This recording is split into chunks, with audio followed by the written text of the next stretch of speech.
திருச்சிற்றம்பலம். உரையற்று உணர்வு அற்று உயிர் பரமற்று திரையற்ற நீர்போல் சிவமாதல் தீர்த்து கரையற்ற சத்தாதி நான்கும் கடந்த சொரூபத்து இருத்தினன் சொல் இறந்தோமே.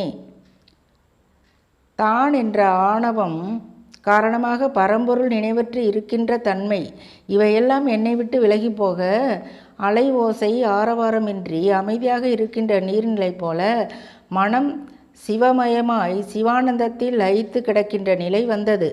இந்த நிலை கைகூடிய உடனே எல்லையற்றதான நுண் ஓசை, நினைவோசை, மிடற்றோசை, செவி ஓசை என்னும் நான்காகிய நாத ஓசைகளையும் கடந்த சிவவடிவில் என்னை இருக்கச் செய்தான் எம் இறைவன். திருச்சிற்றம்பலம். திருச்சிற்றம்பலம்.